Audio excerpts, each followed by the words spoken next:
अस्सलामुअलैकुम। ये हम मुग़ल पैकेजेस के नाम से काम कर रहे हैं कराची में। हमारा साइट पे इंडस्ट्रियल एरिया पे हमारी कंपनी है। हम लोग यहाँ पर इंट्रोड्यूस करवाते हैं अपने ये बैग्स, जो कि न्यू टेक्नोलॉजी है। हम लोग इनको एक्सपोर्ट भी करते हैं, प्लस नॉन ओवेंस में, पैकेजिंग में, प्लास्टिक पैकेजिंग में हम लोगों ने, बैग मेकिंग में, रोल फॉर्म में, प्लस डायपर्स की पैकेजिंग वगैरह में हम लोगों ने एक अहम किरदार अदा किया है। हमारे CEO हैं ज़ुबैर मुग़ल साहब। वहाँ पर मैं एज आ सेल्स मैनेजर यहाँ पर वर्क कर रहा हूँ। और माशाल्लाह ये एक एक्सपो एक ऐसा प्लेटफॉर्म है जिसके अंदर हम अपने आप को प्रेजेंट करते हैं जब भी हमें मौका मिलता है यहाँ पर प्रेजेंट करने का। और उसके बाद एक अच्छा हमें रिस्पांस आता है ताकि हम यहाँ से कस्टमर से मीट कर सकें, अपने आप को, अपनी प्रोडक्ट्स को यहाँ पर लाके यूटिलाइज़ कर सकें और कस्टमर की रिक्वायरमेंट के साथ मीट कर सकें बेहतर तौर से।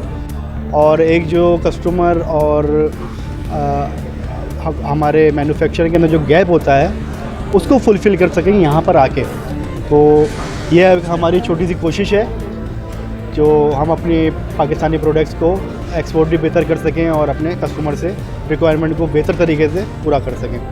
तो प्रेजेंटेशन और हमारा प्रोडक्ट्स जैसे हमने साइट पे लगाई हुई है, नॉन ओवन प्रोडक्ट्स हैं, ये हमने ग्लिटर्स के अंदर इंट्रोड्यूस करवाई हुई हैं। ये प्लास्टिक की हैं, कुछ पैकेजिंग ऐसी है जो हमारी अभी अंडर द शेल्फ रखी हुई है, जो हम कस्टमर की रिस्पांस या कस्टमर की रिक्वायरमेंट को देखते हुए उनसे मीटअप के लिए सैम्पल्स वगैरह शो अप कर रहे होते हैं। और माशाल्लाह से हर चीज़ जो कस्टमर को रिक्वायरमेंट है उसके अंदर हमारी वर्किंग कहीं ना कहीं ज़रूर है। और पैकेजिंग के अंदर हम एक फुलफिलमेंट रखते हैं कराची के अंदर, 100% हमारी वर्किंग। तो ये आपका भी एक अच्छा हमें प्लेटफॉर्म मिल रहा है जिसके ज़रिए कि हम और बेहतर अपने आप को प्रमोट कर सकते हैं। तो बहुत शुक्रिया आप लोगों का भी।